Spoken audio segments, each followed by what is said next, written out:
A escada é uma construção que serve para fazer um deslocamento vertical. Nem sempre é assim, mas tem um jeito de facilitar tudo isso. Elevador? Não.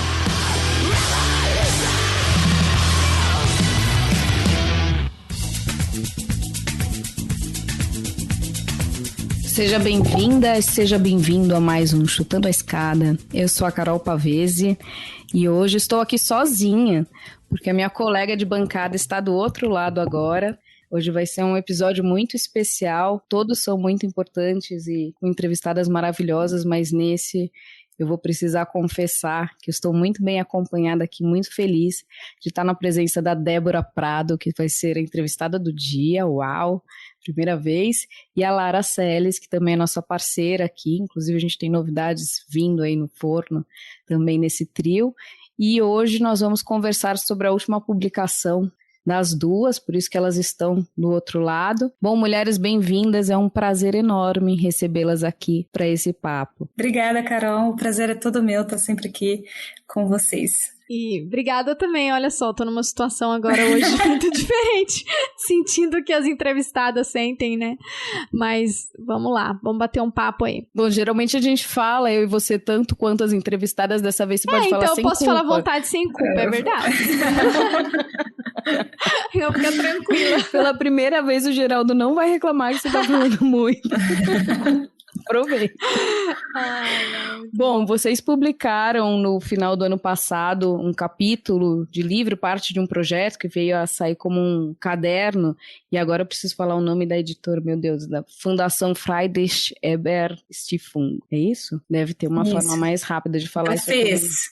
Fez, isso. Vulgo fez, com S, né, não fez, e sobre a política externa do governo Bolsonaro e a Aliança Nacional Antigênero, tema super quente, extremamente atual, uma discussão muito necessária, ainda mais nesse ano de eleição, que não terminará com sucesso, mas de qualquer forma é uma pauta que ganhou muita evidência na política nacional, já nas eleições de 2018 e ao longo desses últimos quase 4 anos também, de uma maneira muito desastrosa, né? Então acho que a contribuição de vocês é muito importante para sistematizar esse debate, contextualizar também numa onda de neoconservadorismo no que tange num combate aos direitos das mulheres, numa estrutura mais global, né?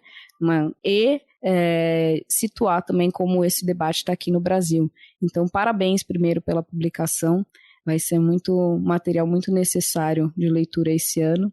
E queria que vocês começassem justamente com essa contextualização da agenda de gênero, que é uma agenda, embora esteja presente, né, de uma maneira tangencial nas discussões do multilateralismo, na própria Constituição da ONU, né, a gente fala de gênero já há muito tempo, mas de uma maneira muito precária e com muito pouca ênfase. Eu preciso pesquisar muito para a gente ver o que tinha sobre direito das mulheres, igualdade de gênero na década de 50, 60, 70, e a gente vê mais visibilidade a partir da Conferência de Beijing de 95, mas queria então que vocês primeiro traçassem um panorama dessa evolução e depois agora a gente chegar numa discussão sobre os eventuais retrocessos nessa agenda.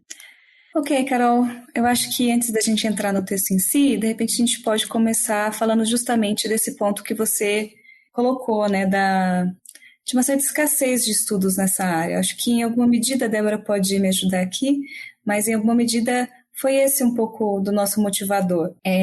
Eu e Débora coordenamos um grupo sobre feminismos, gênero e sexualidade aqui na UFO. Em um dado momento a gente se viu também justamente patinando em encontrar textos, sobretudo com um enfoque em política externa brasileira, né, que fizesse um pouco esse esforço de sistematização histórica, mas também, sobretudo, contemporânea. Com isso, eu não quero certamente apagar o estudo de algumas brilhantes colegas que se dedicaram a isso, nós citamos algumas dessas colegas, a professora Salomão também, né, que tem se dedicado a esse tema, mas a gente percebe como elas estão, muitas vezes, lutando sozinhas, assim, nessa agenda. É uma agenda, de fato, pouco pluralizada, né, no sentido de que acaba se concentrando em aí poucas guerreiras que fazem esses estudos. E a gente percebe tanto uma dificuldade de achar essas pesquisas, como também dados. Eu acho que né, Débora? A nossa principal dificuldade, e nesse governo a falta de dado ela é não só sintomática, mas ela é também política, né? A gente pode até discutir um pouco, né, dessa falta de dados, ou ausência, que é uma forma estratégica de invisibilização do tema, né? Mas, de uma forma geral, né, são dados bastante escassos, né, que tratem desses temas. Então, a gente teve tanto uma dificuldade em encontrar bibliografia como fonte empírica. E daí veio o nosso interesse inicial, que era justamente tentar, pelo menos num primeiro esforço, fazer essa sistematização. E eu acho que esse texto é fruto desse primeiro esforço, um esforço que a gente quer continuar, de repente agora aprofundando nessa coleta de dados primários, mas que teve essa motivação, né, Débora? Não, então, foi isso mesmo, e a gente começou a pensar desde o início do governo já Bolsonaro, né, eu e Lara no grupo, a gente vem conversando muito sobre como seria importante debater como a temática de gênero, né, vem como, por ser um ponto central na agenda do governo Bolsonaro, né, a gente fala muito sobre antiglobalismo, sobre as outras pautas, as outras agendas do governo, mas a questão de gênero, ela entra, né, a temática de gênero no discurso conservador, os ataques envolvendo a questão da sexualidade do gênero por parte do Bolsonaro veio desde a candidatura dele, né, e aí a gente sempre a gente conversou muito sobre isso, sobre como seria importante pensar a condução da política externa brasileira durante o governo Bolsonaro a partir dessa lente, né, a partir dessa reflexão da agenda de gênero, né, e aí, como a Lara disse muito bem, a ideia é esse é um esforço inicial. A gente fez uma revisão bibliográfica do que tem pesquisado sobre a discussão de política externa brasileira e gênero, e aí a gente levantou alguns trabalhos, né, tem a Salomon de 2016, mas tem algumas dissertações e teses de doutorado que a gente encontrou ao longo da pesquisa também, né, muitos trabalhos têm a discussão sobre política externa feminista, então assim, a gente tem bibliografia, a gente encontrou textos que vão discutir o que é uma política externa feminista e vai usar como referência o marco conceitual e teórico europeu, né, principalmente como uma referência. Mas os textos que especificamente vão se voltar para pensar a condição da política externa brasileira, eles são mais escassos, e aí a gente fez o esforço, né, e de trazer essa literatura agora para esse artigo, e a ideia, no segundo momento, a gente dá continuidade da pesquisa para dedicar para o levantamento dos dados, né, a gente já queria ter, já nessa pesquisa, um levantamento documental também, né, principalmente agora, né, Itamaraty e governo Bolsonaro, mas nós tivemos vários desafios para encontrar essas informações, né, o Itamaraty decretou sigilo em várias questões, né, na condução da política externa brasileira, e a questão de gênero entrou no Supremo, né, e a situação continuou, então é uma discussão que inclusive os autores e as autoras que a gente menciona no texto também enfrentaram essa dificuldade, né, de não conseguir ir à fonte, então a gente acabou usando como literatura, como pesquisa, assim, fontes secundárias e as primárias, mais as entrevistas.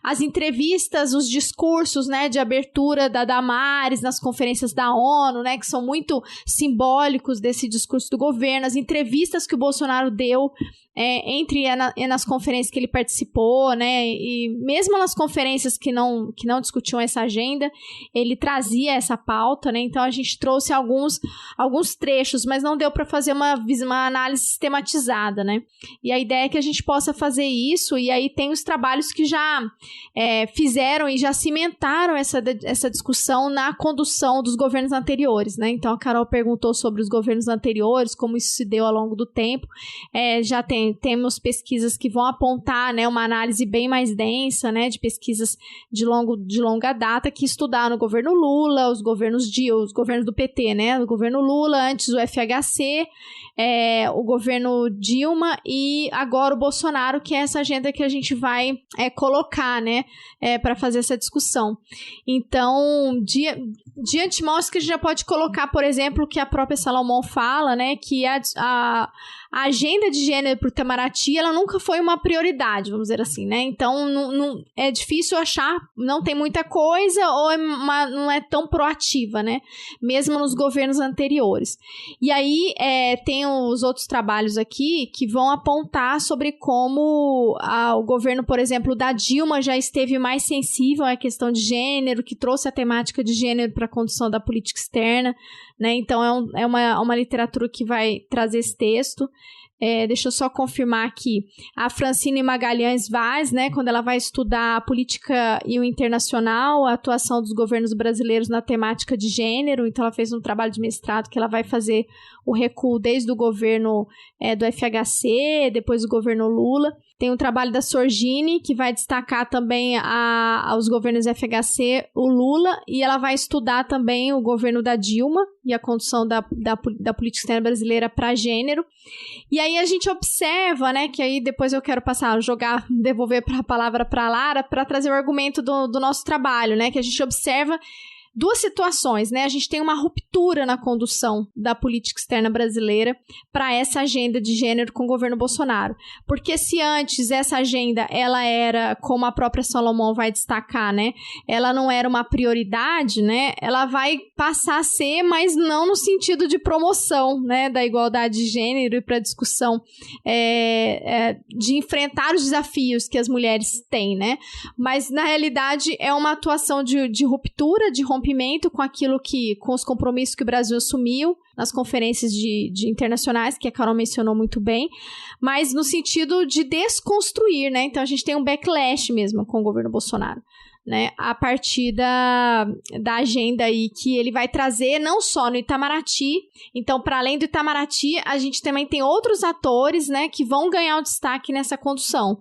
E aí eu falo aqui em destaque a questão da Damares, né, que ela é uma ministra que teoricamente era para ser o Ministério de Direitos Humanos, mas virou Mulher e Família, né? E nesse ministério ela também faz política externa, né? Então a gente tem uma descentralização também da atuação do governo nessa agenda de gênero. Para além do Itamaraty, a gente tem a Damares aí, que vai se tornar um elemento central nesse movimento transnacional antigênero que o governo brasileiro vai se inserir também nesse contexto, né? Bom, já que você mapeou um pouco aí os governos e deu um spoiler para a gente da análise de vocês e dessa revisão da bibliografia e também, né, muita análise de discurso embutida, o que deve ter dado muita indigestão na hora da elaboração desse trabalho, ter que ficar lendo todos esses discursos e analisando-os, tentando levar a sério, mas eu gostaria então que vocês primeiro apontassem essa construção, né, rapidamente, mas como essa agenda de gênero se insere na política externa brasileira. Você mencionou Fernando Henrique, depois Lula, Dilma, né, pulou o Collor. Houve alguma coisa para a gente ver essa agenda multilateral de gênero se configurando, sobretudo no âmbito da ONU, criação da ONU Mulheres, na década de 90, né, segunda metade da década de 90 sobretudo, e dali impulsiona um certo entusiasmo, uma euforia nessa agenda de governança global sobre a pauta das mulheres, e ainda, né, inclusive ONU Mulheres. A gente nem utilizava o termo gênero, né, o conceito gênero ainda estava muito incipiente também na academia e dentro dessa discussão mais prática, dessas ações mais práticas. Mas aí a gente vê o Brasil abraçando isso na década de 90, isso consolidado, e aí a gente tem uma certa inversão ou uma suspensão. Depois talvez vocês puderem dar uma pincelada sobre o Temer, que é um governo que ninguém menciona, né, mas para a gente poder ver o que houve nessa transição entre Dilma e Bolsonaro. E aí eu vou pedir para vocês pararem antes de entrar no Bolsonaro, para a gente poder discutir essa onda neoconservadora e a gente contextualizar parte disso. Mas se vocês puderem antecipar e fazer essa leitura rápida dessa agenda de gênero na política externa brasileira até o Temer, acho que a gente consegue entrar nessa discussão que você está colocando aí bem mais a fundo depois. Então, eu acho que é importante marcar essa década de 90, né? Acho que a década de 90 ela vem com uma transformação para a América Latina como um todo, penso eu que para o sistema multilateral de uma forma, né, mais global. Mas certamente para o Brasil que entra num processo também, né, de redemocratização. Então acho que isso tudo são muitas variáveis, né? Quando a gente vai entender como esses elementos funcionam, sobretudo nós que somos de relações internacionais, temos aí variáveis locais, regionais, globais, um conjunto de atores, e isso tudo certamente é necessário pensar para explicar um fenômeno desse tipo. Mas essa maior abertura na década de 90 tem a ver com a política externa brasileira estar acompanhando, né, uma posição mais progressista dentro dos cenários multilaterais, dentro dos organismos multilaterais. Isso tem sido uma marca, né, da nossa política externa. Isso não seria diferente com o campo, né, das agendas feministas que estavam, nesse momento, como você disse, sendo alvo de muitos debates nesses organismos. Sabemos que a década de 90 é a década da mulher na ONU, né? É quando acontecem as principais conferências que vão ser os turning points para as agendas para a equidade de gênero, né? Sobretudo de Cairo em 94 e a de Pequim em 95. Então, eu penso que quando a Débora diz, olha, né, os governos anteriores talvez não tenham colocado isso como prioridade, é nesse sentido de que os governos não tenham sido protagonistas em levarem a agenda, mas eles acompanharam essas agendas, né? Então eles foram sensíveis no sentido de assinar os acordos internacionais e regionais contra a violência e discriminação da mulher que estavam acontecendo nesse momento. Em grande medida, como eu disse, influenciados por um cenário internacional bastante em si sensível à temática e também para não tirar o protagonismo dos movimentos feministas que estavam ali trabalhando, né, fazendo lobby, pressionando o governo para que ele acompanhasse esses debates internacionais. Então, quando a gente pega a literatura, sobretudo, né, os debates da Sônia Correia, que é alguém que acompanhou muito especificamente as conferências da ONU na década de 90, desde os comitês preparatórios até as conferências em si, né, e ela vai fazer esse acompanhamento muito pensando essa dinâmica dos atores envolvidos. Ela pontua, né, a importância dos movimentos feministas, dos movimentos da sociedade civil, das solidariedades transnacionais na América Latina, que vão para esses comitês preparatórios para pressionar, para fazer, né, suas pautas serem ouvidas. Então, acho que muito dessa conquista tem esse protagonismo vindo, né, desses grupos e vindo também de uma abertura das instituições internacionais para o tema. E aí tivemos governos que acompanharam e tiveram uma postura mais democrática, né, de estarem sensíveis a isso. Então, quando a gente pega essas literaturas, desde 90, o Brasil tem tido uma postura progressista, não necessariamente protagonista, mas progressista, no sentido de estar sensível à maioria das decisões tomadas dentro desses organismos. Então, ele acompanha, ele assina, né, nos seus acordos de cooperação Sul-Sul e trilaterais, eles vão levar essas temáticas também, né, nos debates de operação de paz. Então, a gente vê isso aparecendo desde 90. Então, a gente tem pouca inflexão, né, de 90 para cá. Isso começa a de fato girar com a entrada do governo Bolsonaro, porque ele vai ser um ponto de inflexão para muitos, né, comportamentos.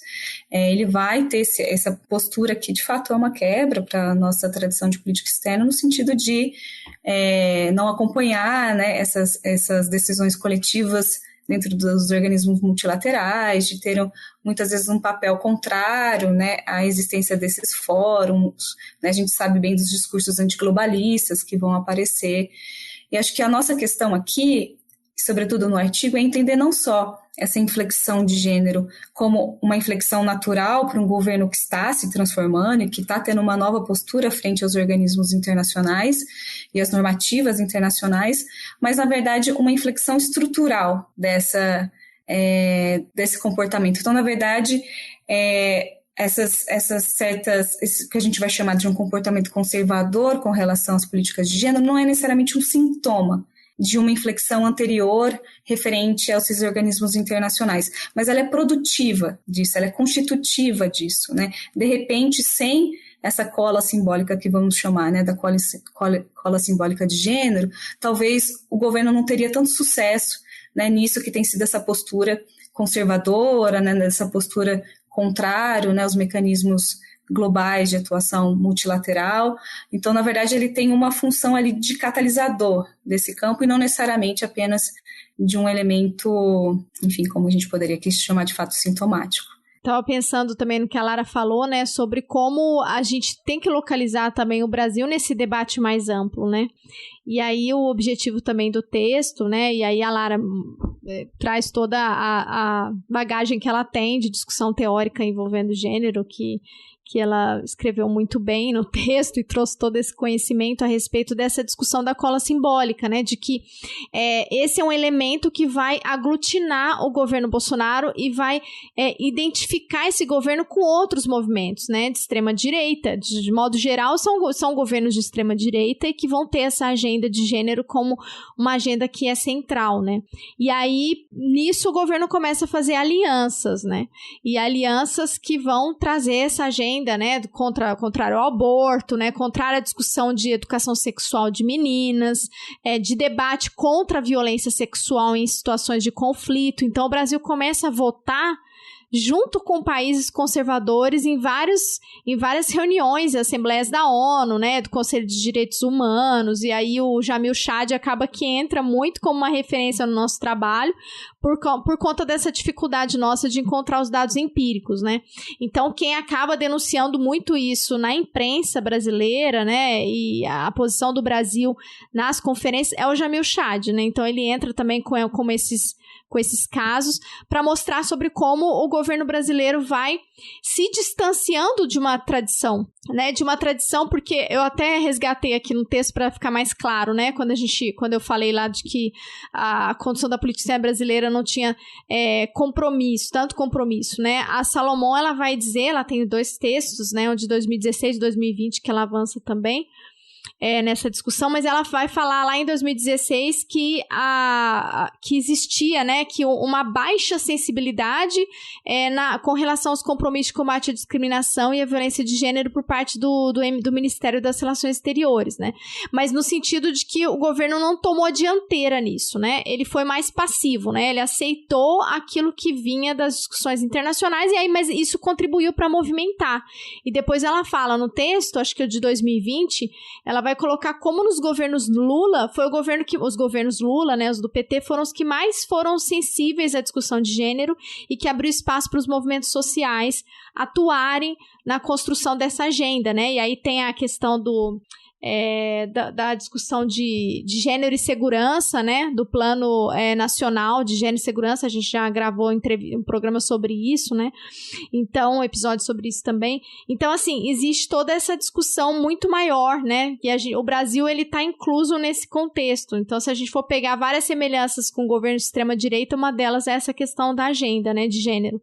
E aí entra o Trump, entra outros governos também que vão se alinhar. E aí o Brasil, inclusive, ele vai se alinhar com governos conservadores que ele criticava. Então, tipo, critica os muçulmanos e vai alinhar com países de tradição muçulmana para votar contra o direito de meninas e mulheres, para discutir, por exemplo, a violência de gênero em situações de conflito, né?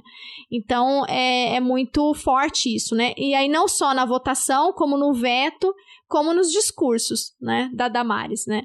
E aí vem também aquela aliança que o governo brasileiro vai fazer e acaba entrando na dianteira, porque o Trump puxou essa agenda junto com o Bolsonaro, e aí com a saída do Trump, o Biden também, ele não chegou claramente para dizer, estou me distanciando totalmente, ele simplesmente afastou e deixou o Brasil meio que assumir a liderança no consenso de Genebra, nessa agenda, nessa aliança, principalmente na pauta do aborto, né? Você está ouvindo Chutando a Escada, um podcast de política internacional e divulgação científica em relações internacionais. Para apoiar este projeto, acesse chutandoaescada.com.br/apoio. Eu só ia, na verdade, fazer um ponto, na verdade, abrir um parênteses, quando a gente está falando ali dos governos, nem tem a ver com a questão da política externa, mas eu acho que é um ponto importante a se colocar. Porque muito se fala, né, de que os governos do PT, em especial, foram governos mais sensíveis à pauta de gênero, e quando a gente olha isso para a política externa, grande parte da literatura vai confirmar, né, essa tendência, né? Sobretudo se comparado a governos anteriores, né? Acho que, se não me engano, nesse texto da Salomão, ela faz essa comparação, né? Se considerando os governos PT e governo FHC, os governos PTs foram mais abertos a essas questões. E eu acho que existem alguns cuidados a gente tomar aqui nesse ponto, não só de um lado, porque eu acho que muito desse debate sobre os governos de esquerda foram os governos a levar a agenda de gênero é muito cooptado justamente pelo pensamento, pelos movimentos da extrema-direita, que vão utilizar isso, né, estrategicamente no seu discurso para se colocarem contra, né, os governos de esquerda, e muitas vezes, inclusive, tiram o protagonismo dos feminismos e dos movimentos sociais, que grande parte dessas conquistas, no geral, não vieram pela via do Estado. Mas fazer aqui um parêntese também com relação à política nacional, porque acho que fica um pouco essa fácil associação nossa, né, entre governos de esquerda e pautas de gênero, pautas de sexualidade.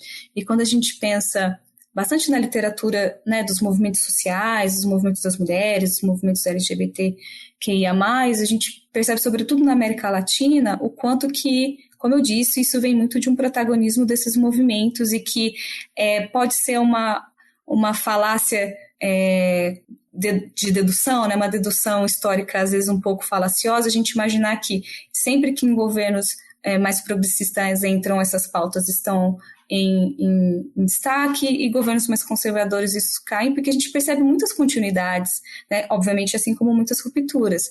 Isso tem a ver com a própria formação das nossas esquerdas latino-americanas, que sabemos historicamente, sobretudo no século XX, muito aliadas a grupos religiosos, né? A gente sabe a importância, por exemplo, né, dos próprios da Igreja Católica, da teologia da libertação e muitos dos movimentos durante as ditaduras na nossa região.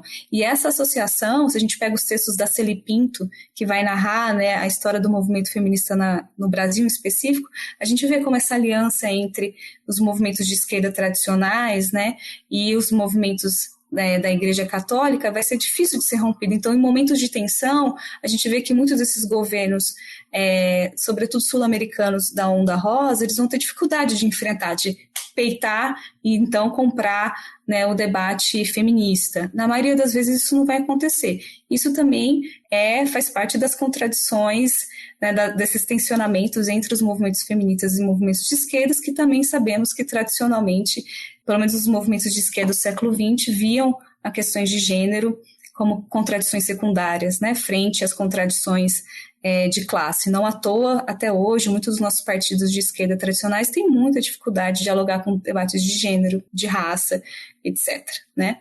Então, acho que é bom a gente perceber isso, e daí eu até indicaria, para quem tem interesse, eu estou tentando aqui me lembrar do título do livro, porque eu não estou com ele aqui agora, eu não estou conseguindo, mas eu posso olhar depois e colocar na descrição, mas é um texto da Sônia Álvares, com Elizabeth Friedman, e tem mais algumas, é uma organização, né, com muitas autoras, que vai justamente tratar da onda rosa na América Latina e a questão de gênero. E eles vão analisar governo por governo, para entender de fato quanto que esses governos quanto que eles conseguiram avançar nessa pauta, quanto que eles foram aliados e quanto que eles não foram dos movimentos feministas.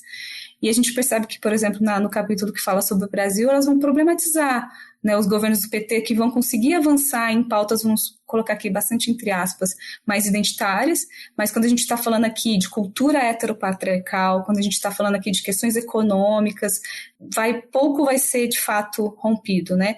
Por quê? Porque pensar gênero na América Latina é pensar economia, é pensar agendas plurais, né, transversais. Não tem como a gente pensar gênero se a gente não mexe no modo de produção, se a gente não debate neoestrativismo, se a gente não debate sistema financeiro. Então, como são governos que vão continuar ali se atrelando em algum desses sistemas, né, grande dos avanços feministas serão bastante limitados. E muitos dos avanços vão apenas no campo aí dos direitos humanos, que é uma forma, né? Então, quando a gente pensa gênero na América Latina, ela aparece como? A partir da agenda de direitos humanos, que é a agenda da ONU, direito das mulheres como direitos humanos. Não estou dizendo que isso não é importante, sobretudo nesse momento é estrategicamente importante. Mas a questão é que muitas vezes é uma forma de cooptação liberal da pauta, né, que vai trabalhar ali apenas como questão de gênero a partir de acesso a direitos individuais, a liberdades individuais, né? E a gente sabe que na nossa região pensar gênero é pensar muitas outras estruturas. Então, não são governos que avançam tanto nesse sentido, mas que do ponto de vista dessas agendas que poderíamos aqui colocar, né, vinculadas com direitos humanos, elas vão, né, elas fluem um pouco. E nesse sentido, sim, a gente pode dizer que há, né, um certo avanço. Esse era só um parêntese que ficou grande, na verdade. Eu acho bom você esclarecer. O programa vai durar isso que eu tô quieta, hein? Não, mas eu acho bom você esclarecer aqui na gravação, mas no texto a gente coloca, né? Porque eu tô respondendo a pergunta que a Carol... Respondendo que a Carol colocou, né? Dos governos, a Sorgini vai falar, depois a gente cita também Vaz, a Salomon, né? Sim. Sobre como esses governos, apesar de ser nessa lógica top-down, né? Porque a incorporação de recomendações da Corte Interamericana de Direitos Humanos, né? Mas a Sorgini também coloca, né? Existiam pontos em comum que se compartilhavam entre esses governos, né? E aí tem a gente estava mencionando sobre o Plano de Ação Nacional de Mulheres, Paz e Segurança no Itamaraty, a Salomon que menciona também até o engajamento da Agência Brasileira de Cooperação. Mas é claro, é isso, é a incorporação de uma pauta, de uma agenda internacional e com certeza, né? A gente depois fala sobre isso, né? Mas para esclarecer aqui, a gente coloca a questão dos movimentos, né? De como é uma pressão dos movimentos, né? Sociais e da sociedade civil para que essa agenda entre. E aí, antes da gente começar a gravação, a gente estava falando com a Carol sobre o texto, eu acho que valeria reforçar isso que a Lara vou passar a palavra para você, Lara, até para trazer aquela questão de que a gente estava conversando sobre o que tem de mudança com a partir do governo Bolsonaro, né? A gente tem uma ruptura, mas aí a Lara também vai nossa, gente, me deu desculpa, vai ser difícil editar esse episódio, né? Quando você fala sobre a questão de que os movimentos sociais perderam espaço ou outros movimentos que passam a ganhar espaço no governo Bolsonaro? Então, voltando um pouco ao que a Débora estava falando, né? Importante colocar que todo texto acadêmico tem que ter ali um recorte, né? Então, certamente existem muitas formas de olhar para esse tema, inclusive uma delas seria justamente entender essa relação entre o Estado e os movimentos sociais, entender como essas políticas públicas estão sendo produzidas, né?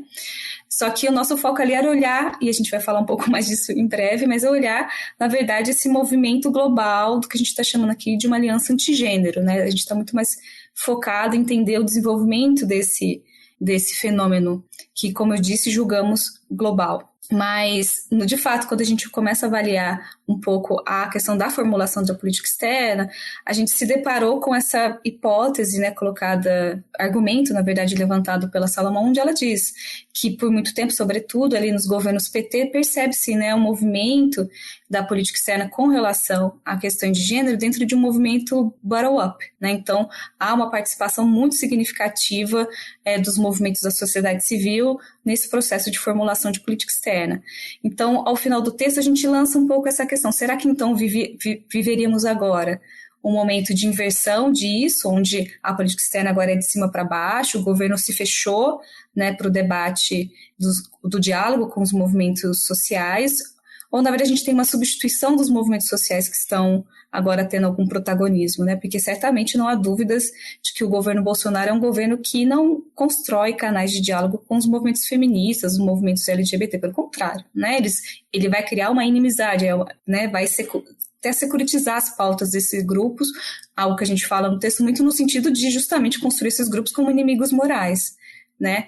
Mas a gente percebe que, na verdade, eles fecham esse canal de comunicação, mas, por outro lado, eles abrem para outros grupos, né? Os grupos, né, as igrejas, os grupos religiosos. A gente narra em determinado momento, a gente vê um movimento dos nossos diplomatas indo lá, em alguma medida, tentar abrir dentro dessas formulações de questões de gênero, um espaço para grupos dos atores religiosos terem um campo de ação e de fala, né? Então a gente vê uma certa, enfim, cooptação também, não sei, de pauta por esses grupos. Muita informação aqui, deixa eu organizar meu pensamento.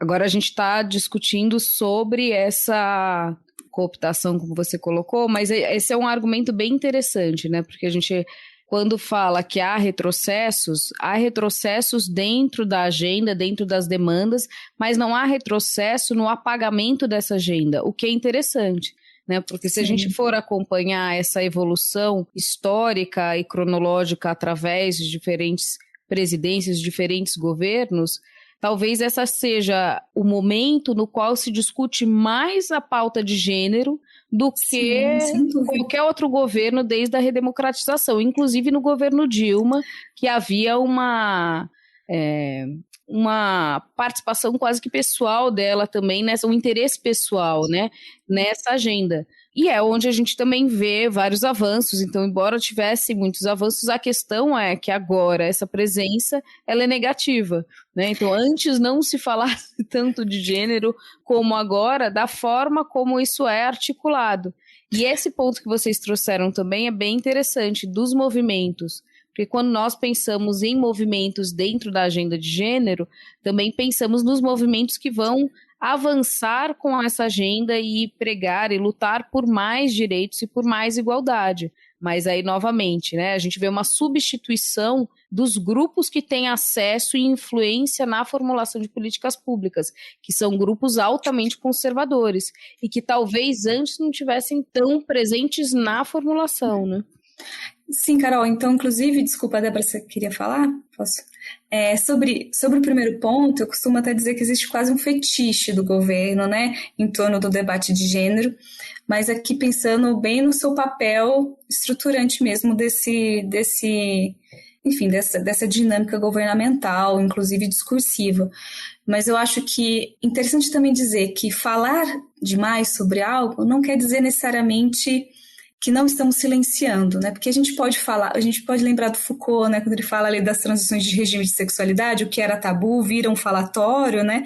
Mas o falatório, ele pode ser uma forma de você omitir, né, algumas questões, porque ao falar demais, você fala apenas o que você deseja sobre aquele tema e permite que se fale apenas o que você deseja sobre aquele tema, ou que você conduza as discussões públicas para um caminho específico e impede que ele vá para outro.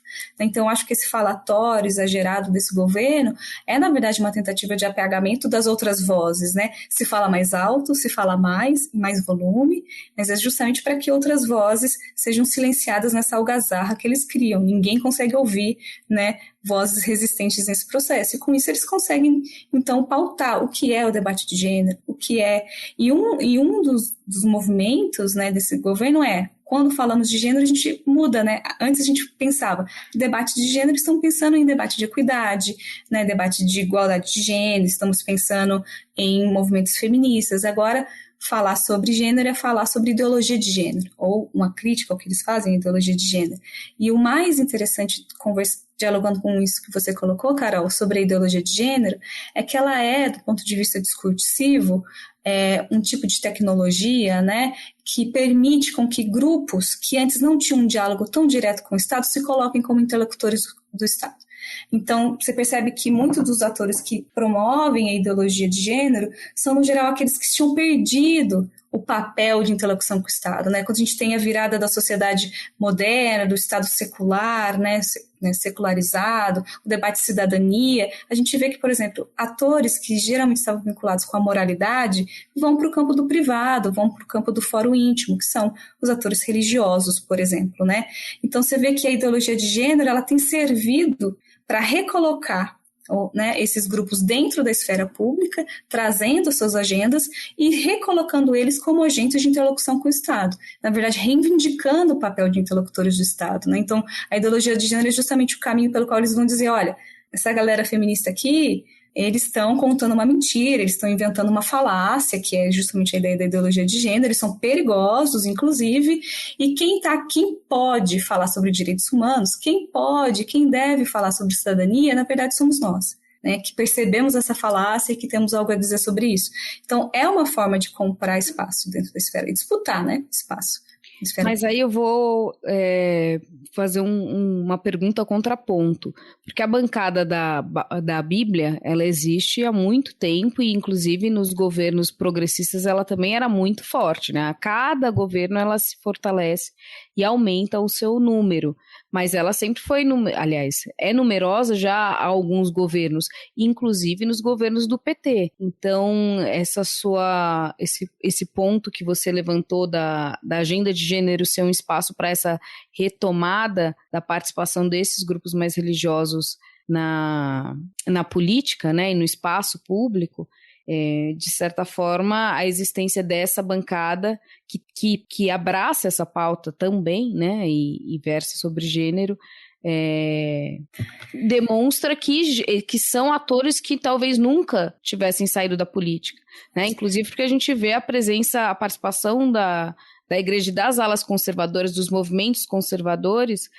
na própria ditadura, né? Então, nesse processo de redemocratização, a gente já configura uma presença religiosa também no Congresso, e que vem aumentando através das bancadas, né? Talvez tenha, eu aqui, né, especulando sobre a sua hipótese, mas talvez o que a gente tenha é uma mudança nessa narrativa e inclusive, observar ou pegar a questão de gênero como um ponto central dessa narrativa onde se encontram todos esses argumentos conservadores, né? Essa pauta de costume, ela se materializa muito forte na presença ou na forma de questões de gênero, né? Porque ela canaliza e centraliza vários temores, né? E vários demônios, assim, acho que tem um pouco isso. Mas eu queria te questionar sobre essa presença da bancada, se isso já não representava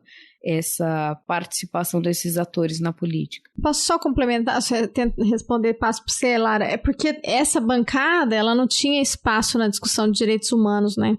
Ela tinha perdido lugar por conta justamente, né? Se a gente está falando aqui, até a gente estava comentando, avançou, mas avançou numa pauta mais liberal, né? De direitos das mulheres, uma discussão mais de liberdades liberais, né? Pensar assim, né? Do feminismo liberal, né? Das mulheres terem mais espaço na política, e aí a discussão da ONU entra no debate de direitos humanos, né? E essa agenda vem com a secularização do Estado também, né? E com o afastamento da igreja com o Estado, né? Então, tem atores políticos no Congresso que são religiosos e que têm uma atuação, mas a gente teve um crescimento ao longo do tempo também, importante colocar, né? Mas eles passaram a trazer essa agenda de gênero, que eles tinham perdido esse espaço. Então, eram grupos políticos que não entravam nessa discussão de direitos humanos, direitos das mulheres, e que agora, por exemplo, a gente tem uma pastora no ministério que deveria ser o Ministério de Direitos Humanos, que agora é o Ministério da Família, né? Então, assim, a gente passa um pouco antes até, mas o Congresso vai se tornando mais conservador, mas vai passando a bola para esse tipo de ator para debater isso em termos de projeto de governo, né? Esse é o meu entendimento, mas eu vou passar aí para a Lara. Olha, Carol, não posso dizer que eu sou especialista nesse tema, mas eu vou trazer algumas questões que eu percebo também. Eu acho que sim, tem uma mudança de agenda, né, importante, como a Débora falou, mas a gente pode até pensar antes, assim, o fato de existir candidatos vinculados à questão religiosa, instituições religiosas, não necessariamente significa uma bancada, uma agenda religiosa sendo o seu principal elemento de discurso, né? Algo que eu acho que tem uma ligeira questão, né? Porque a gente via muitas pessoas que lá sabíamos que tinha seu envolvimento pessoal com questões religiosas, mas não era sua principal pauta política, né? Não era seu principal slogan de colocação em termos de candidatura, né? Mas, de todo modo, eu concordo, sempre existiram, não é que dizer que não, mas eu tenderia a dizer que mudou, né, o grau, né, porque acho que estão mais fortes, estão intensificados, e mais que isso, mudaram as alianças, que se pluralizaram, e com isso mudaram-se também as agendas e onde eles atuam. Então, a gente tem uma mudança, se não quantitativa, o que eu acho que é também, mas ao menos qualitativa dessa participação. Então, a gente pensa, por exemplo, antes tínhamos muito mais, inclusive, participação ali de católicos, os católicos sempre participaram, e algum movimento evangélico, mas os movimentos neopentecostais, eles são, em termos de fenômeno político, relativamente recente. E eles estão à frente, né, hoje em dia, de um debate da agenda de ideologia de gênero. E os neopentecostais, como eu disse, né, eles vêm um pouco aqui dentro dessa virada, sobretudo no Brasil, a partir desse século para cá, né, do século XXI para cá, isso está mais intensificado. Então, acho que essa aliança, né, que em alguma medida faz uma cola entre os evangélicos, né, mas especificamente os neopentecostais, os católicos, né, o que a gente vai chamar da agenda cristã, né, então temos alguns autores que vão dizer, por muito tempo na sua candidatura o Bolsonaro se coloca como representante da grande agenda cristã, ele não se filia necessariamente a nenhum dos lados, ele só vai deixar de fora, de fato, religiões de matrizes africanas, ele vai deixar de lado uma ou outra filiação religiosa, mas no geral ele se coloca como dentro desse campo da agenda cristã. Então acho que essa aliança mais generalizada ela é um fenômeno novo e sim catalisado pela agenda de gênero, e alianças com o campo militar, com, né, setores, vamos pensar aqui, né, dos empresários, né, aqueles representantes mais de um sistema tipicamente econômico neoliberal. Eu acho que essa nova conformação, né, ela é uma conformação de fato típica desse momento que tem a agenda de gênero como catalisador, o que não quer dizer que esses atores não existissem antes, mas talvez não aliados do modo como estão agora e não mobilizando a pauta pública do modo como eles mobilizam. Então, acho que há, de fato, uma transformação nesse sentido. Agora, se a gente quisesse pensar especificamente o movimento evangélico, por exemplo, no Brasil, eu indicaria um texto, né? Na verdade, é um livro recente que saiu da Flávia Biroli, junto com Juan Vagione e a Machado. Eu estou lembrando do Machado, que é o sobrenome dela, essa última autora. Vou ver se eu recordo aqui do primeiro nome dela.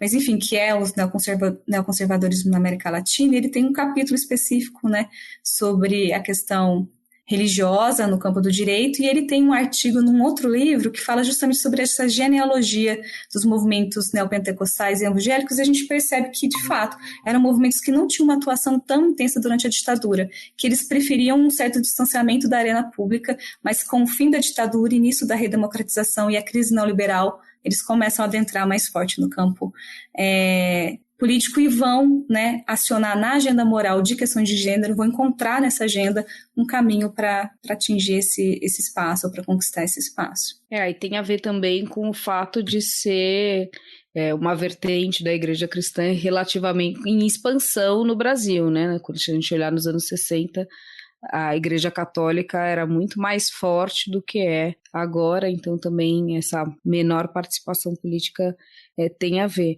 Você tocou em várias questões que eu fiquei viajando aqui um pouco, mas quando você mencionou as agendas e a sua fala anterior e que a Débora reforçou agora, de como a gente fez um processo de internalização das normas, mas não só das normas, mas de agenda, de discurso, de construção de narrativa de igualdade de gênero em políticas públicas, né?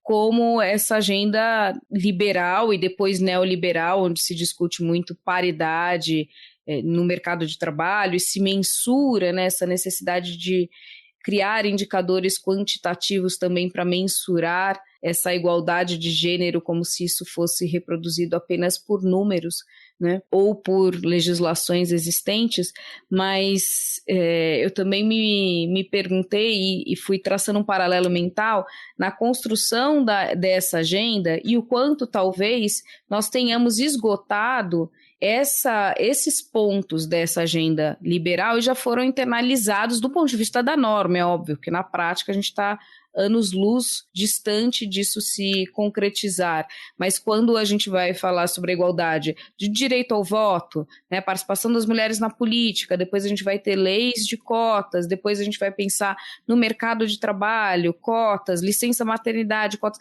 então todas essas aposentadoria, reconhecimento de alguns direitos, direito ao divórcio, enfim, todos esses direitos que são recentes, né, quando comparado aos dos homens, a regulamentação dos direitos dos homens, mas esses direitos a gente já promoveu, né, novamente do ponto de vista normativo, muito longe da sua aplicação prática.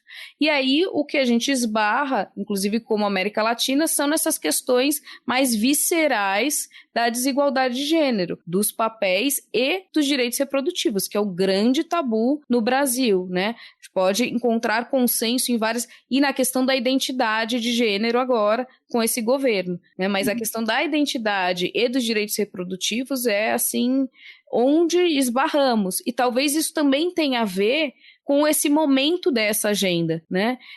Me pergunto se em outro governo a gente teria avançado, e a resposta me parece que não, porque também avançou-se quase nada na discussão de direitos reprodutivos no governo Lula, no governo Dilma, né? Então esses tabus são muito enraizados na nossa cultura machista. E aí encontra, né, um casamento perfeito de uma sociedade muito conservadora e pouco flexível para discutir essa agenda, um casamento perfeito de ter um governo que endossa justamente esse conservadorismo, apoia e promove isso, né? Então Sim. Estamos... eu acho que a gente chegou, talvez não no limite, mas no momento onde as contradições aparecem, né? Então, como a gente ter mantido, por exemplo, uma agenda de defesa, né, das questões de gênero muito estritamente vinculadas ao debate dos direitos humanos e de uma forma muito a guetizar o debate de gênero, né? Então a gente vê os direitos humanos, ele fala o quê? Direito das mulheres, dentro desse campo dos direitos humanos. Falar de violência de gênero, por exemplo, é falar de violência doméstica, violência sexual, né, basicamente, né, feminicídio. Então, é como se falasse de violência de gênero, você não vincula isso com mais nada. É uma forma muito atomizada de pensar o que é uma violência de gênero, o que é uma dificuldade de acesso a liberdades individuais da mulher. E com isso a gente deixou de discutir questões estruturais com relação à economia, com relação ao meio ambiente, com relação à cultura, que tem que ser pensada junto com essas violências, que tem que ser pensada de formas, né, intercambiadas ou imbricadas. E o fato de não termos avançado isso, acho que responde pela facilidade com que grupos conservadores hoje fazem backlashes, né, porque essas questões não foram tocadas, né, então voltar ou retroceder acaba se tornando mais fácil, porque estava ali só no campo do formal, né, não estava no campo da substância desse debate. E eu acho que é esse o grande potência, mas também o grande desafio que os movimentos feministas apresentam para esses grupos.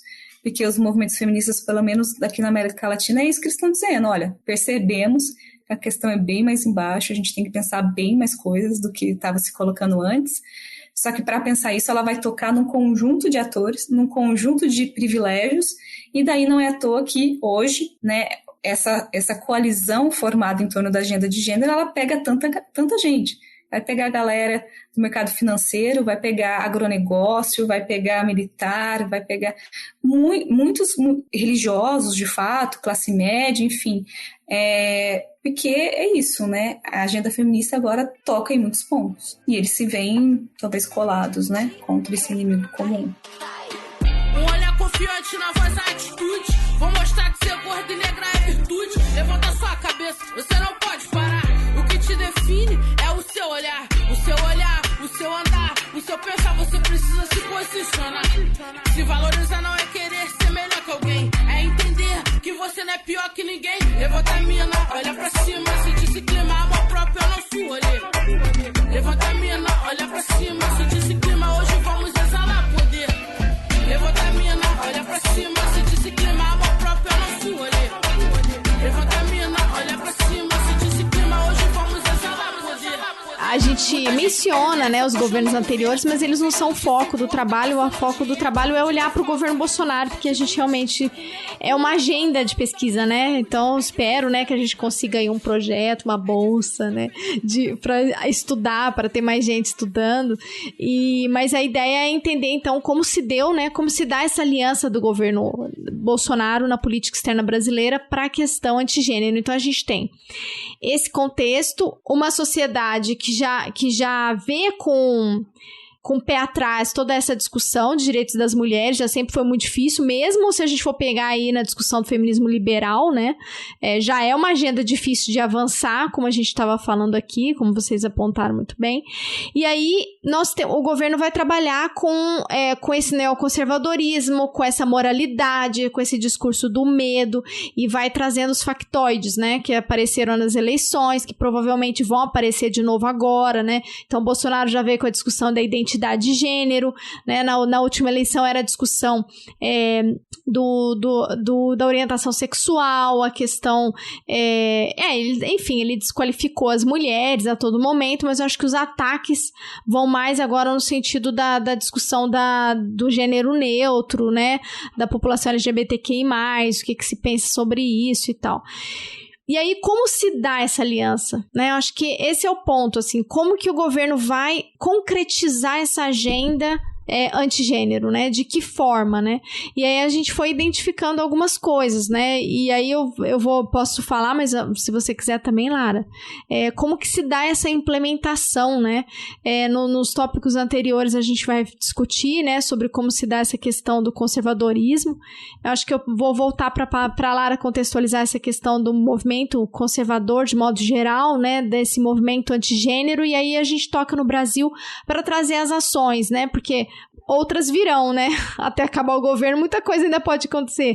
Mas a gente pode apontar, né, o Consenso de Genebra e outras ações que vão sistematizar, né, esse tipo de agenda por parte do governo Bolsonaro, né? Por ser bem breve, assim, só para a gente, de fato, fazer só aqui uma visão transversal da questão, mas é só colocar, né, que esse movimento, né, antigênero ou bastante vinculado à ideologia de gênero, ele não surge agora, ele tem aí um lastro histórico que vai pelo menos ali na década de 90, que justamente falávamos sobre, né, esse momento da década das mulheres na ONU, né, dos processos de redemocratização, pelo menos na América Latina, é de fato um momento de ativação desse debate de direitos humanos e minorias sociais.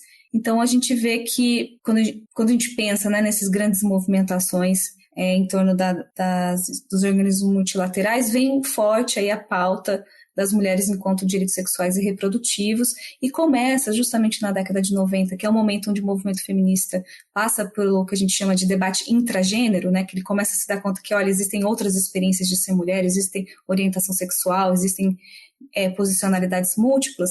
Isso também se reflete lá nessas discussões, especificamente a questão da orientação sexual, que vai pegando ali num ator muito específico, que é a Igreja Católica, né? Então, o debate de orientação sexual, o debate de aborto, que começa a aparecer, as questões de gênero, isso tudo vai ativando uma certa oposição que já existia, né? Mas a gente tem ali, na década de 90, um fortalecimento, como eu disse, de uma posição que já existia dentro da Igreja Católica, contrária a esses movimentos, mas que vai começar a sistematizar a sua oposição em livros, inclusive produção, de fato, teórica sobre o que eles vão chamar de ideologia de gênero. Inclusive, o ex-papa Bento XVI, na época ainda não papa, vai ser um dos escritores, né, dessa proposição. Então, a gente tem uma ação importante do Vaticano, junto com a direita católica norte-americana, junto com movimentos que futuramente se colocarão também como movimentos evangélicos, por exemplo. Então, inicialmente na década de 90 vai ser uma coalizão ali entre Vaticano, direita católica em alguns países do Ocidente, mas também pegando ali algumas alianças com governos islâmicos, por exemplo, Arábia Saudita, tipo de aliança, Sudão, que a gente só está vendo agora de novo acontecer nesse momento, né, que são raras, né, essas alianças entre o Brasil e esses grupos em questões que levam ao debate de gênero, onde o Brasil tinha assim, uma posição mais progressista. Então, isso já aparecia ali na década de 90, não é novidade, a questão é que vão mudando contextos sociais e políticos, onde esse discurso que já existia vai encontrando, né, espaço, vai encontrando, como que a gente pode dizer, né, terreno fértil para fazer alianças e coalizões. A gente sabe que no final da década de 90 vem aí crise neoliberal na América Latina, desemprego, um conjunto de questões que vão pesar, e daí a gente vê alianças com movimentos evangélicos ali na virada do processo, da virada para o século XXI, e uma cooptação de um conjunto de ansiedades sociais que também vão vir pelo protagonismo desses atores religiosos, né? Por volta da primeira década do século XXI, a gente tem as grandes marchas pela família, né? Nem sei qual que é o resto do nome, gente, é pela família, propriedade e alguma coisa nesse sentido, pela moral, e essas marchas começam, né? Polônia, Hungria, França, chegam na América Latina, Peru, México, Colômbia, e até chegar no Brasil. Então a gente vê um escalonamento desse processo até aqui, só que o que a gente vê é a organização, né, social disso, o tipo de coalizão é que vai se transformando. E especificamente no Brasil, eu gosto muito de uma percepção que é do Gabriel Feltran, junto com o Rodrigo Nunes, que a gente inclusive cita, eles não falam do debate de gênero, mas a gente adiciona isso no texto, é que no Brasil a gente vai ter a junção do debate de ideologia de gênero com pelo menos outros 3 grandes discursos, né, que seria, no caso do Feltran, o debate de um militarismo das Forças Armadas, né, todo um debate ideológico dentro desse campo, que será somado ao anti-intelectualismo evangélico e ao empreendedorismo monetarista do campo econômico. Já o Rodrigo Nunes vai dizer, olha, existe discursos como liberalismo econômico, junto com anticomunismo, que também será importante, e a gente adiciona aqui o debate do conservadorismo de costumes. Né? Todas essas são matrizes discursivas que nesse momento vão se encontrar e vão ver, né, no bolsonarismo que extrapola o Bolsonaro um campo fértil para se filiar e construir um pouquinho dessa articulação que a gente encontra hoje, que particularmente, como eu disse, vai capturar um conjunto de ansiedades sociais vinculadas com desemprego, problemática econômica, mas também descontentamento com o sistema político, debate de corrupção, movimento antissistêmico, né, que é muito que está na entrada da ascensão do Bolsonaro, e que essas matrizes discursivas parece que darão conta de responder a esses anseios sociais. Bom, então, aí a partir daí, né, como que o governo brasileiro vai passar a implementar essa agenda?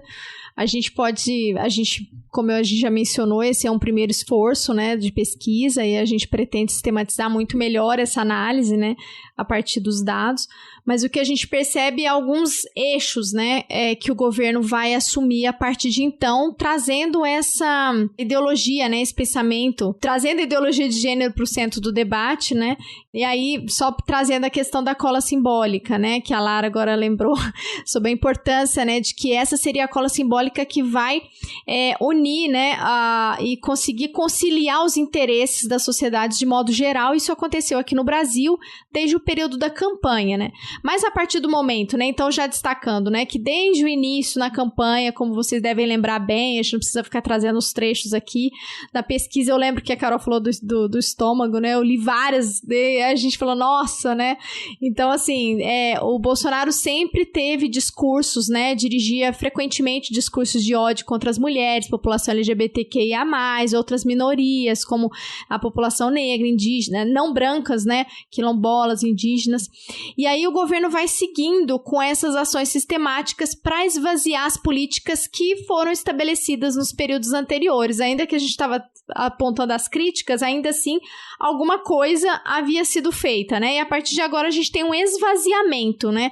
Um esvaziamento dessa pauta e um esvaziamento dos órgãos, né? Então, essa semana mesmo, a semana no mês, né, das mulheres, né, de que se lembrar, né, que é o mês de luta das mulheres, a semana do Dia Internacional das Mulheres, as notícias na imprensa traziam como que o investimento do governo, do Ministério da Damares foi baixo para enfrentar a violência de gênero, né, a violência contra as mulheres, a violência doméstica, todas as políticas de apoio às vítimas de violência, as casas de apoio, tudo isso foi esvaziado. Então, tem uma desconstrução do ponto de vista doméstico, que a gente não avançou tanto, porque o nosso olhar estava para a condução da política externa, né? Mas a Damares entra como um ator importante nesse debate, né? A reformulação do Ministério de Direitos Humanos para o Ministério aí que foi da Mulher, né? Da Família e dos Direitos Humanos, com a indicação da Damares, que é uma pastora conservadora, vai trazer a concretização desse esvaziamento e os retrocessos na agenda sobre gênero e sexualidade, não só no ponto doméstico, né, como internacional.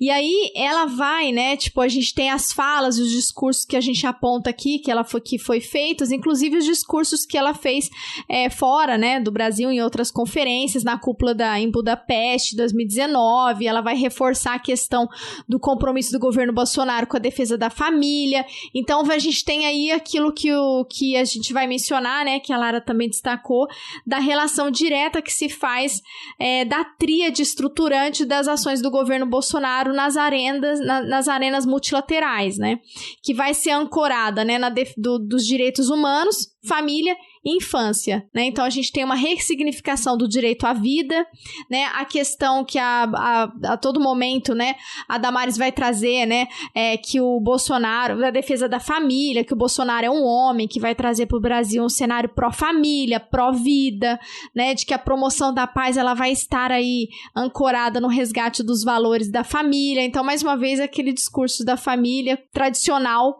é aquela que vai entrar como eixo central aí na condução dos discursos, né, e também das posições que o governo vai adotar. Então não fica só no discurso da Damares, né, a gente tem aqui, a gente vai sistematizar no texto as decisões, né, a gente teve inclusive um apelo religioso muito comum na gestão Bolsonaro, inclusive no ex-ministro das Relações Exteriores, o Ernesto Araújo, né, que é de filiação católica, ele vai se alinhar às posições antiglobalistas, vai fortalecer aquela ideia, né, da perspectiva dos inimigos internacionais e o antigênero, né, o movimento antigênero entra na pauta dele, né, são os inimigos da nação e a ideologia de gênero vai entrar como um eixo do governo, né? Então, nós temos aí uma implementação de ações sistemáticas contra o que o governo chama de ideologia de gênero, né?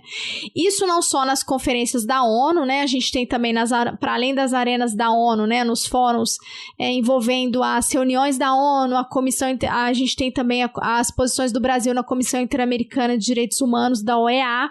Então, a gente já tem um grupo muito forte de lobby dos Estados Unidos pró-família. Então, eles têm um baita investimento no governo Trump, é um grupo que tem muito dinheiro, e aí eles entram com força na OEA, e aí o governo brasileiro vai apoiar também essa atuação, né? Então, o governo passa a vetar o termo igualdade de gênero, educação sexual nas resoluções e textos oficiais.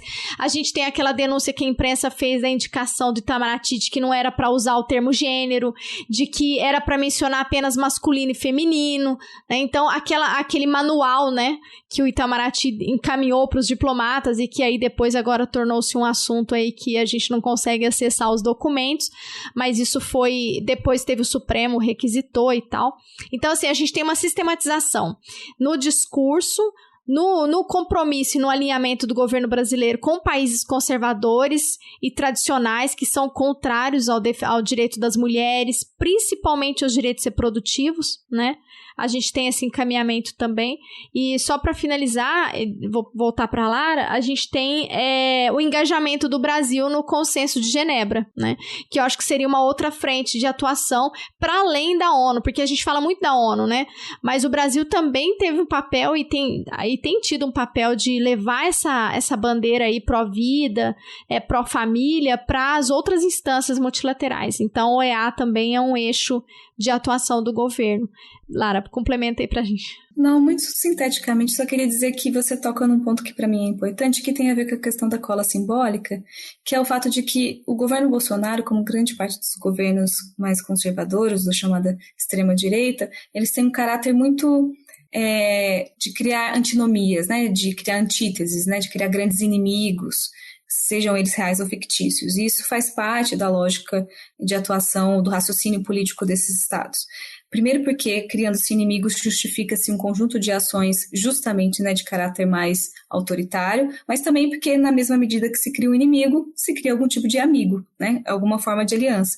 Então a gente vê isso acontecendo no cenário interno, é um governo que a todo tempo está criando inimizades, está criando antinomias, está antagonizando com a sociedade, e ele antagoniza com o que ele chama da esquerda, né, enfim, dos esquerdistas, e as feministas entram junto com os ambientalistas e os globalistas, enfim, tudo isso, né? Então, a questão é que internamente a gente vê um papel muito significativo de gênero facilitando essa antagonização do que a gente chama de securitização de gênero e, portanto, do pânico moral, que vai não só antagonizar e conseguir criar esse grupinho dos inimigos que estão no bloco feministas, minorias sociais de forma geral, grupos de esquerda. Então o debate de gênero permite essa antagonização na mesma medida em que permite alianças internas. Isso serve para o cenário externo, né? Até no texto a gente usa um trabalho do Feliciano, junto com a Irma, que eles vão falar, né, que o tipo de lógica, né, do governo, da identidade conservadora que o governo tenta criar lá fora, ele trabalha, pelo menos por uma ênfase tripartite, né, onde ele tenta, em alguma medida, construir um nacionalismo, ele tenta construir uma política antiglobalista, ele tenta construir um inimigo internacional para consolidar o que seria essa identidade conservadora. E é nesse sentido, nessa construção dos grandes inimigos, que entra novamente o debate de gênero, facilitando, portanto, né, a criação de inimizades, de antagonismos. Então, através do debate de gênero, ele consegue antagonizar com a ONU, por exemplo, em dizer, olha só, a ONU, com o seu debate de direitos humanos, mais uma vez, indo contra a família, indo contra nossas crianças. Então, ele consegue criar um ponto de antagonismo com as instituições multilaterais e com o direito, as normas dos direitos humanos de uma forma geral. Ele consegue também antagonizar com grupos, né, transnacionais, como os movimentos feministas e governos progressistas, mas na mesma medida ele cria alianças. Então, ele vai criar esses elementos de Genebra, que vai facilitar, por exemplo, a atuação dele junto aos Estados Unidos na época do Trump, agora não mais, mas naquele momento ajudava, a tal da aliança pró-família, que a Damares tenta construir lá fora, e vai facilitar também outros grupos, como Hungria, Polônia e outros governos conservadores que ele vai identificar nesse caminho e que, enfim, dá, né, alguma posição para eles, dá um grupinho para eles lá fora de um governo que não tem proposição, né, um governo quase que antipolítica, no sentido que ele está esvaziando as pautas porque não tem o que propor, né, ele tem uma tática de esvaziamento. Mas nessa tática de esvaziamento, utilizando esses catalisadores, ele consegue encontrar ali uma forma de se filiar. Então, um pouco disso que a gente fala, né, de quanto que o discurso de gênero vai fazer com que ele consiga se distanciar de organismos multilaterais, de normativas de proteção de direitos humanos e se criar alianças estratégicas com alguns governos. É um pouco isso. Nossa, dá para a gente ficar muito tempo elaborando e como vocês falaram, é só uma pesquisa preliminar, então isso puxa uma outra série de várias possíveis pesquisas para se fazer, mas é interessante essa combinação, né, de uma onda neoconservadora global e o quanto isso cria um momento político internacional favorável que legitima, né, essa política destrutiva de combate ao direito das mulheres e a essa agenda de gênero no Brasil. Então, a nossa política doméstica, ela acaba sendo amparada pela política externa, porque também o que a gente vê muitas vezes é uma desconexão, né? Basta olhar a questão ambiental, onde o discurso ainda, por mais hipócrita que seja, ainda é um discurso muito dissonante do discurso que se emprega domesticamente. Nesse caso, não, né? Há uma conformidade, uma compatibilidade de discursos, porque o sistema internacional permite e acolhe essa narrativa. Então, isso eu achei bem interessante, porque, de certa forma, impulsiona ainda mais essa agenda, né? E aí, agora, com essa aliança que vocês mencionaram de Genebra, que vai ser um grupo ad hoc, então uma aliança informal, né, de países ultraconservadores que tentam traçar uma agenda de governança paralela para combater os progressos feitos multilateralmente na agenda de gênero, mas essa agenda, esse grupo tem sofrido algumas baixas também, né? Então, a própria perda dos Estados Unidos que vocês colocaram é um divisor de águas aí nessa aliança, aproximando o Brasil mais de uma potência tão importante quanto os Estados Unidos. Agora, não tanto, embora o Biden, na questão de gênero, seja também bem omisso, né, com um discurso muito convencional, pouco ambicioso quanto se esperava, inclusive com a Kamala, mas isso é assunto para um outro podcast. E agora a gente vê, né, a eleição na Hungria com o Orbán, que também é um forte aliado, a Polônia em breve com eleições também. Então, assim, os aliados europeus, digamos, do Ocidente, né, o Bolsonaro corre o risco de perder. E aí sobra Paquistão e alguns países mais do Oriente Egito, Médio, do Sudeste. Umas alianças muito... Umas alianças meio atípicas, imprevistas, digamos, né?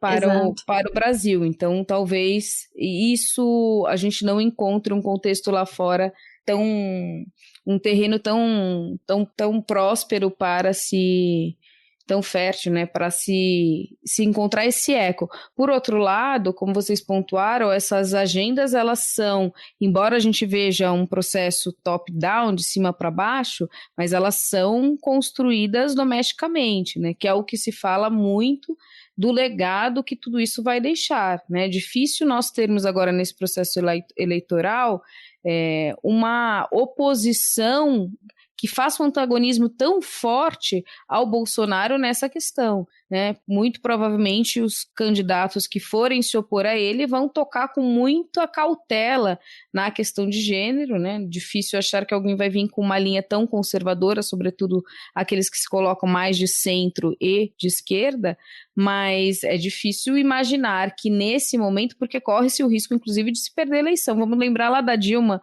quando ela se posicionou a favor do aborto, quanto a popularidade dela despencou, a intenção de voto dela despencou, aquilo quase custa a Dilma, né, uma eleição por ter se posicionado de um modo mais enfático nessa agenda. Então, num momento bem diferente de agora, né? Eu queria, para a gente caminhar um pouco para o fim, né, mas que vocês tentassem, a partir do artigo de vocês, desenhar alguns cenários para a gente imaginar o contexto político e o quanto esses 4 anos de conservadorismo extremo causam de impacto e de dano para o pouco que a gente conseguiu conquistar e avançar em termos de agenda dos direitos das mulheres no Brasil ao longo de todas essas décadas. Eu queria só primeiro dizer que é um tema que vai ser difícil, que provavelmente a maioria dos candidatos vão sair na tangente, porque é isso, né? É muito sensível, pega muito para vários grupos sociais, mesmo aqueles que não se identificam como conservadores, né? E até esses dias a Marta Suplicy tentou fazer um encontro na casa dela com várias lideranças de mulheres. Vocês viram, acho que foi a Rosa Weber, que ela foi embora quando começaram a discutir o aborto. Quando elas fizeram um documento e elas iam assinar um documento lá favorável também à questão dos direitos reprodutivos, e ela levantou e falou, não, desculpa, eu tenho que ir embora, eu não vou continuar aqui, esse tema não.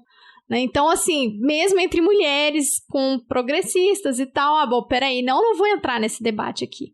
Né? Então, com certeza esse vai ser um tema que vai sair, mas que vai ser mobilizado pelo governo Bolsonaro, né? Assim como foi lá a mamadeira de piroca lá nos grupos do WhatsApp com o Haddad. Não sei se podia falar isso aqui, mas enfim, vai ser uma discussão que vai aparecer agora, né? E, por fim, eu só queria dizer que essa estratégia, né, do governo de se colocar internacionalmente, eu não vejo também como uma tentativa de se colocar, porque vai continuar sendo um pária. O Brasil é um pária no sistema internacional, mas esse discurso é pro eleitorado. Então, ele vai lá fora, a Damares vai, não, a gente vai...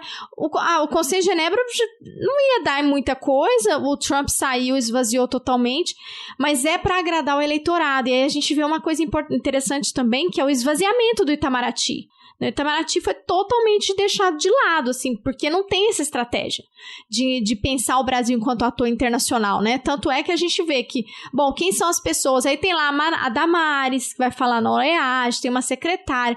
Então, assim, você não vê um ministro de Relações Exteriores que vai se posicionar, você vê uma ministra da família que vai se posicionar internacionalmente, né? Então, a gente também tem uma diminuição do papel que o Itamaraty tem na construção de uma agenda de Estado, né? Para além de uma agenda de governo. Então, é uma agenda de governo, é uma política externa de governo mesmo, né? Não pensa de longo prazo, né? Então, só queria terminar dizendo isso. Agora, dos custos, os custos são muitos, né? Quando o Bolsonaro foi eleito, logo no primeiro ano de governo, a gente falou quanta coisa, assim, quanto tempo vai demorar pra gente recuperar, né? No Dia Internacional da Mulher saiu ali que se o Brasil continuar desse jeito, vai demorar mais de 150 anos para conseguir um cenário de equidade de gênero. Então, a gente tá aqui falando de equidade do ponto de vista do feminismo liberal. Imagina, então, numa mudança estrutural, né? Então, assim, os estragos foram muitos, né? E são muitos, e o que eu acho mais triste é que do pouco que foi feito atrás, isso foi totalmente desconstruído, né? Então, as mulheres que sofrem violência, que vão buscar um apoio de política de Estado, elas não têm mais, né? Então, elas não têm mais as casas, né? Isso é o financiamento. Então, assim, eu penso que o estrago foi muito grande, eu acho que vai demorar muito tempo para recuperar em todas as pautas, né? Mas aqui na agenda de gênero, certamente, e também o governo deu voz, né, para vários fantasmas, né? Aqueles que estavam em silêncio e que agora se batem no peito para falar, né? Então, acho que esse é um custo que a gente vai carregar aí por muito tempo, né? Olha, gente, eu sou péssima com essa coisa de previsão. Vou tentar aqui alguma coisa, mas... o que eu acho é que continuará sendo um tema central porque ele é estratégico. A gente está justamente argumentando que não se trata de uma cortina de fumaça, trata-se de uma questão central para a organização e coalizão desses grupos, logo vai aparecer. Ela é importante. Eu acho que o resultado vai depender do quão estratégico saberemos ser, né, no uso dessa temática, né, e o que envolve, então, o quão estratégico seremos na construção de alianças, de solidariedades locais e transnacionais, né, e porque, basicamente, a gente tem que pensar nesses atores que estão em jogo. Então, assim, o quanto que o debate de gênero que vamos caminhar conseguiremos levar de uma maneira que coloque as pautas que queremos levar, que traga os atores que queremos que traga, que vá até a periferia, que vá até a população que antes, então, estava recorrendo aí a um debate, por exemplo, das igrejas, o que essa igreja está convocando, o porquê que a igreja precisa necessariamente ser conservadora. Estávamos aqui falando, antes do podcast começar, sobre movimentos de católicas e de evangélicas contra, né, o bolsonarismo dentro dessa temática de gênero. Então, acho que é, de fato, precisamos de uma capacidade política de articulação, né? Então, muito mais no campo institucional do que dos movimentos sociais, que acho que têm se articulado bem. Então, acho que vai depender um pouco do quão inteligentes saberemos ser, né, na mobilização dessas temáticas, mas que elas serão centrais, eu acho que elas serão. E com relação também ao que vocês falavam dos cursos, né?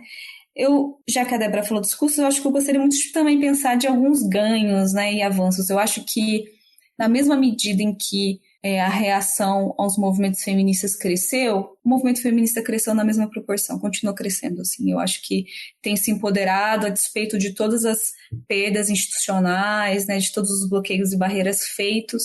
Eu acho que, pelo menos em termos de cultura política, assim, né, a gente tem crescido, se fortalecido. Não necessariamente encontrado soluções, porque eu não acredito, né, num debate gênero harmônico, minimamente linear. Ele vai ser sempre cheio de dissensos, que é política, né? A gente vai ter que estar sempre renegociando essas agendas.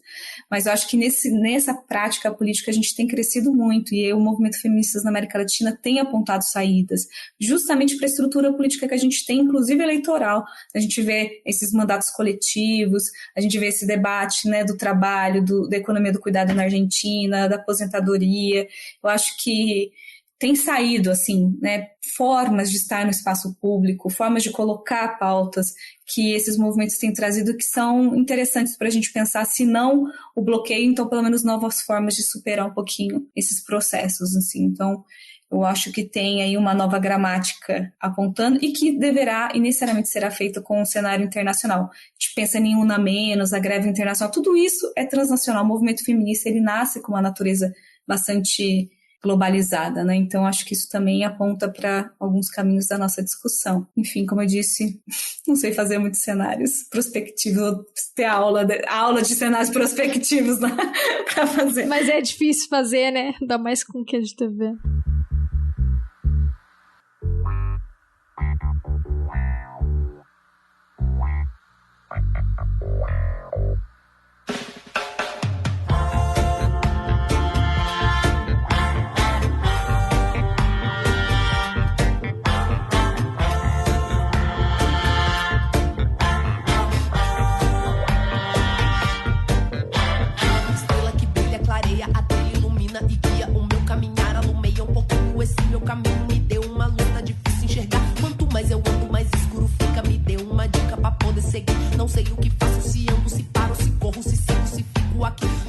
Bom, que a gente se inspire também pelas mulheres na América Latina, nos países vizinhos, que têm demonstrado uma força e uma capacidade de ação invejável, de transformação, né? E comparando o Brasil com outros países, a gente aqui do lado a vergonha maior ainda. Bom, queria agradecer enormemente, foi um prazer, eu me senti sozinha, é engraçado, a gente tá gravando em áudio, mas vendo aqui a imagem, eu desse lado, eu tô me sentindo desamparada. Não, volta, Carol, Débora. venha pra cá. Nada, acabou que Eu vou falar a frase da Débora, muito bom, aprendi demais. Mas foi excelente, parabéns pelo trabalho, pela iniciativa, que isso puxe mais pesquisas, novas ideias, mais engajamento também da comunidade acadêmica nessa discussão. Acho que é fundamental tirarmos essas pautas de discussões de gênero, de discussões de feminismo e levarmos para a grande área da política externa também no Brasil, que é um campo também muito conservador para se trazer pautas de gênero, né, e nessa abertura como toda a área de relações internacionais que acaba nos colocando num cantinho ali, numa gaveta, e que de vez em quando eles abrem para que a gente possa falar, depois fecham de novo e voltam à velha biblioteca. Então também que esses intercâmbios ocorram de uma maneira mais fluida e mais contínua. Parabéns e feliz Dia das Mulheres, né? Já estamos quase integradas à sociedade, podemos escolher o esmalte, então assim, foram muitas conquistas nesses 4 anos para serem celebradas e vividas. E a gente se vê em breve com novidades. Então vamos deixar o spoiler aqui para nossas ouvintes e ouvintes. Nossos ouvintes e ouvintes ficou ótimo. E nossos ouvintes, mas em breve vem novidade. Obrigada demais, meninas. Vocês são um arraso. Aprendi muito. Obrigada, Carol. E assim, só porque eu tô vendo aqui que eu falei, né, que a gente precisa pensar nossas solidariedades, pensar, tipo, ir até a periferia. Na verdade, a periferia que tem, eu acho que, soluções, assim, tem muitos dos movimentos sociais vindos de lá, o movimento das mulheres, né, movimentos populares das mulheres, acho que tem nos ensinado, e sobretudo a nós da academia, que cada vez que eu entro em contato com essas mulheres, eu percebo o quanto que a gente ainda tem que aprender. Então, acho que para a gente terminar aqui minimamente otimista, eu acho que tem muita coisa ativa acontecendo, e muitas alunas trazendo bons estudos. Então a gente iniciou essa conversa falando da ausência, né? Cada vez mais eu vejo orientandas fazendo pesquisa sobre esses temas, mestrandas, doutorandas. Então acho que, para além do que a gente espera às vezes, né, de professoras, eu acho que tem muito estudante, pesquisador, de fato se engajando com essas temáticas, fazendo temas importantes e trazendo agendas necessárias. E eu acho que vem daí, né, dessa galera aí, respostas importantes, porque a gente vai precisar responder, né, as perguntas que virão ainda nesse nosso cenário político. Mas acho que o ir na periferia é ir ouvir, né, também. É ir dialogar, é ir fazer trocas. Então, sua fala estava correta nesse sentido, né? De ir não quer dizer necessariamente a gente ir ensinar, mas a gente ir trocar, né? Claro. Transformar a universidade nisso, né? Não precisa... A universidade tem que estar composta, né, por essas pessoas, elas aqui falando, né? Acho que também tem isso. Obrigada, gente, pela conversa. Obrigada e valeu demais, Carol. Eu aqui do outro lado bastante. Foi estranho. Eu aprendi muito, porque eu sinto que vocês também falaram. Eu aprendi com você também, Carol. Você tem a liberdade pra ser quem você quiser. Seja preta, indígena, trans, nordestina, não se nasce feminina, torna-se mulher.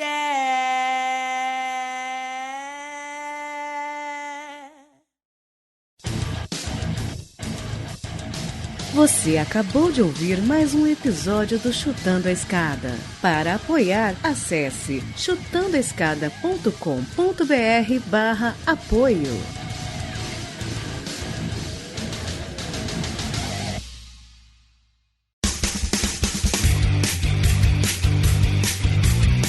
Cortes, edição de podcast.